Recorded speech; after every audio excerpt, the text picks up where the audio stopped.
अस्सलामुअलैकुम। Dev C plus plus में आज हम पुट्स और गेट्स का एक प्रोग्राम बनाने जा रहे हैं, जिसके ज़रिए आज हम दो नए फंक्शन सीखेंगे, पुट्स एंड गेट्स। और इसके हवाले से फिर हम ये भी देखेंगे कि ये फंक्शंस किस तरह के मतलब इनपुट पर और आउटपुट पर काम करते हैं।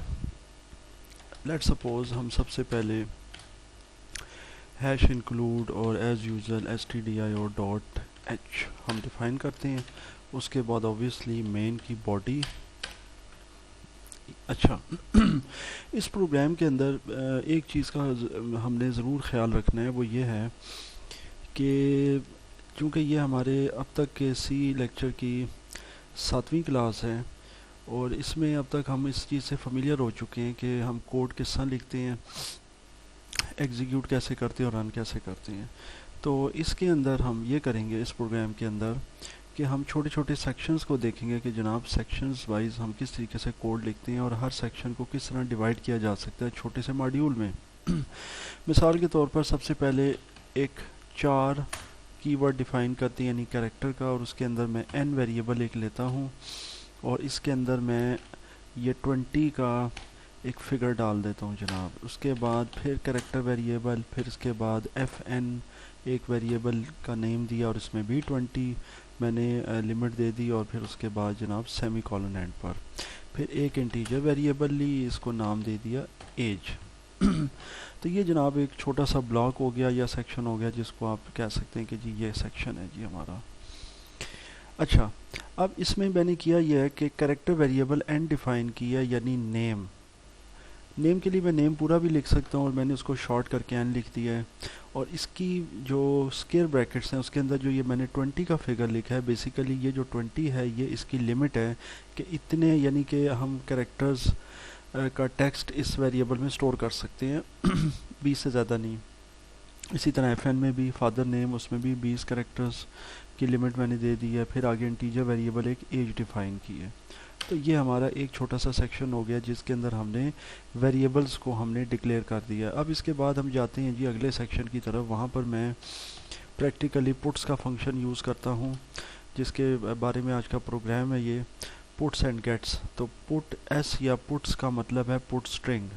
तो ये बेसिकली जो है ये एक स्ट्रिंग फंक्शन है और आउटपुट फंक्शन है, यानी कि हमारी कोई भी स्ट्रिंग जो है उसकी आउटपुट यहाँ पर दिखा देगा। जैसे मैं यहाँ पर लिखता हूँ एंटर योर नेम, ठीक हो गया जनाब।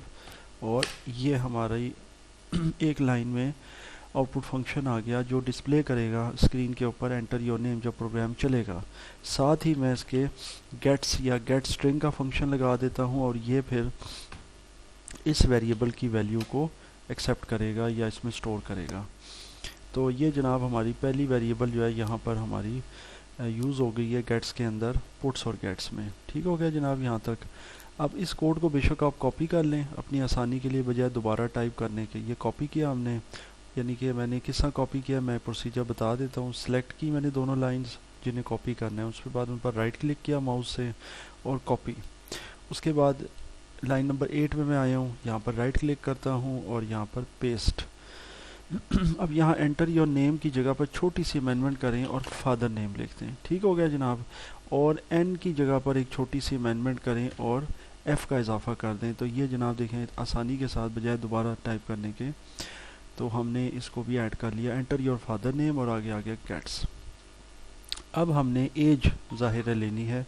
एज के लिए हम चाहें तो प्रिंट एफ का फंक्शन भी यूज़ कर सकते हैं और पुट्स के साथ भी इसकी हम ज़ाहिर जो हमने एक यूज़र के लिए प्रॉम्प्ट करनी है कि एंटर योर एज, तो वो आप इनमें से कोई भी फंक्शन यूज़ कर लें। लेकिन एक बात का आप ख्याल रखिएगा इसमें, वो ये है कि जनाब यहाँ पर हम स्कैन एफ का फंक्शन यूज़ करेंगे। और वो कैसे?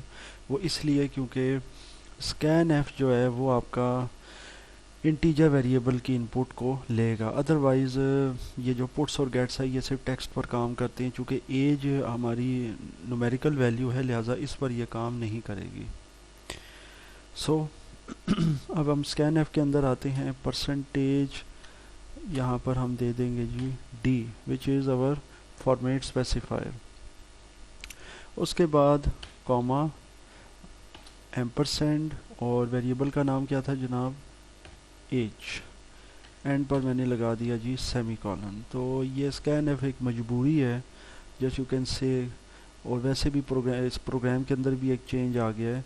यहाँ तक आपने देखा होगा कि ये जो लाइंस है हमारी, लाइन नंबर 6 से लेकर, और इसको मैं ख़त्म कर देता हूँ, बाजू का चेक आ जाता है तो वो रेड हो जाती है। अच्छा, तो ये जनाब लाइन नंबर 6 से लेकर आपकी लाइन नंबर 9 तक ये आपसे एंटर योर नेम एक इनपुट ले रही है और उसको स्टोर कर रही है। एन वेरिएबल में पुट्स एंड गेट्स दोनों काम कर रहे हैं। और यहाँ पर दूसरी लाइन के अंदर यानी एंटर योर फादर नेम में एफ एन, फादर नेम में आपका जो है ना नेम सेव होगा फादर का।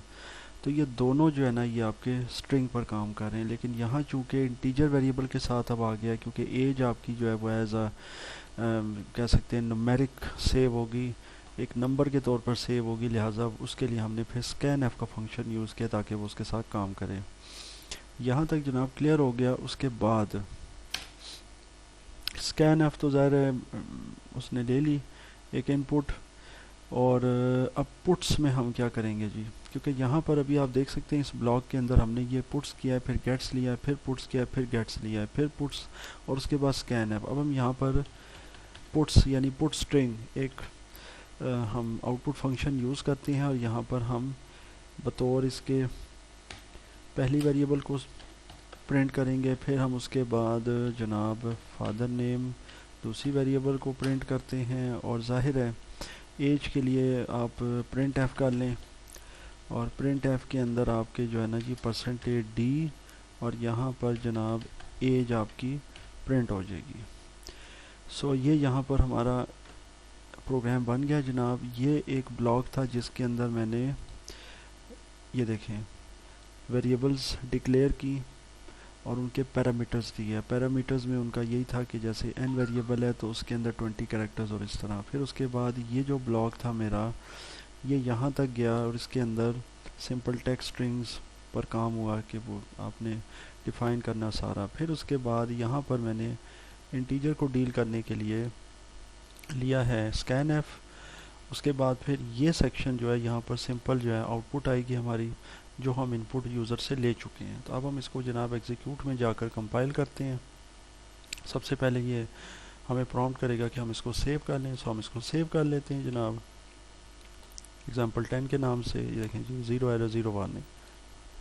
अब हम जाते हैं जी रन में, execute and run, enter your name. So let suppose मैं नाम एंटर करता हूँ अदनान अहमद, एंटर करता हूँ कीबोर्ड से। अब मुझे प्रॉम्प्ट करेगा एंटर योर फादर नेम। सो मैं यहाँ पर अपने फादर का नाम दे देता हूँ। फिर उसके बाद एंटर करता हूँ तो वो मुझे प्रॉम्प्ट करेगा enter your age. Let suppose मैं अपनी एज एंटर कर देता हूँ 40। जब मैं एंटर करूँगा तो ये देखें मेरा एंटर किया हुआ डेटा अदनान अहमद महमूद अली और एज 40 जो है यहाँ पर डिस्प्ले हो गई है। तो ये बेसिकली एक छोटा सा प्रोग्राम था, इसको हम जितना चाहें कॉम्प्लिकेटेड कर सकते हैं। कॉम्प्लिकेटेड इस तरह कर सकते हैं कि हम इजाफी इसमें जो है ना हम प्रिंट एफ या पुट्स लेकर और उसके साथ हम टेक्स्ट को डिस्प्ले कर सकते हैं। जब आप एंटर योर नेम करेंगे तो फिर वो उसके साथ लिखा हुआ होगा the name you entered is Adnan Ahmed, the name you entered is Mahmood Ali, इसी तरह your age is 40, that depends. So वही बात है कि जितना कॉम्प्लिकेटेड बनाना चाहें, लेकिन इस प्रोग्राम में मैंने एक इसीलिए इसको सादा रखा है कि सिर्फ इसके अंदर हमने अपना फोकस रखना था पुट्स और गेट्स पर कि ये काम कैसे करते हैं। पुट्स उसी तरह काम करता है जैसे देखें प्रिंट एफ करता है। जैसा एक सिंपली आप अभी यहाँ पर आपने पुट्स लिखा था एंटर योर नेम, तो इसकी जगह पर अगर मैं फ़र्ज़ करें कि मैं लिख देता हूँ प्रिंट एफ, ठीक है। अब मैंने बेसिकली जो है वो प्रिंट एफ के साथ मैंने ये दे दिया है, ठीक है। ये भी उसी तरह काम करेगा, इसमें कोई एरर नहीं आएगा। ये देखें एंटर योर नेम जैसा वो आ रहा था, एंटर किया एंटर, ये यानी ये ऐसा उसी तरह काम करेगा जिस तरह आपकी बाकी चीज़ें काम करें, उसमें कोई इशू नहीं आएगा। सिर्फ गेट्स का है कि अगर हम गेट्स यूज़ कर रहे हैं तो फिर उसके साथ उसका सिंटैक्स ये है, यानी उसका तरीका लिखने का कि उसके अंदर हम वेरिएबल नेम एंटर कर देंगे। जबकि स्कैन एफ जो एक और इनपुट फंक्शन है उसके अंदर हम पहले परसेंटेज डी फॉर्मेट स्पेसिफायर या जो भी हम वेरिएबल फॉर्मेट को यूज़ कर रहे हैं, फिर उसके बाद ये एम्परसेंट का साइन डालते हैं और फिर उसके बाद वेरिएबल नेम होता है। यानी इसका सिंटैक्स इस तरह का है। और इसका सिंटैक्स बिल्कुल सादा सा है, क्योंकि ये करता ही चूँकि कैरेक्टर वेरिएबल्स पर काम है, इसलिए इसके अंदर हमें परसेंटेज सी एस देने की कोई ज़रूरत नहीं होती। कोई इसमें हमें डिफ़ाइन नहीं करना पड़ता फॉर्मेट स्पेसिफाइड, सिंपल हम वेरिएबल नेम लिख देते हैं, जैसे यहाँ एन था तो ये लिख दिया। ये जो स्क्वायर ब्रैकेट है ना, ये आपको आगे यूज़ करने की ज़रूरत नहीं है गेट्स में या किसी जगह। उसकी रीज़न ये है कि ये इसका एक इजाफी पैरामीटर है वेरिएबल का, जिसके अंदर सिर्फ इसकी लिमिट को हमने डिफ़ाइन कर दिया कि जनाब इस टेक्स्ट वेरिएबल की या करेक्टर वेरिएबल की ये लिमिट है जनाब, इसमें 20 करेक्टर फॉर एग्जांपल हम सेव कर सकते हैं। तो ये इसका एक सिंपल पैरामीटर है, लेकिन असल नाम जो इस वेरिएबल का है वो सिर्फ n है या fn है, तो ये यहाँ पर बतौर n और fn के तौर पर ही यूज़ होगा। इसको हम इसके आगे फिर हम जगह जगह यानी इसको हम ये स्क्वायर ब्रैकेट्स और 20 हम नहीं लिखेंगे, ना इसकी ज़रूरत है हमें। तो ये जनाब हमारा आज का प्रोग्राम था, पुट्स एंड गेट्स।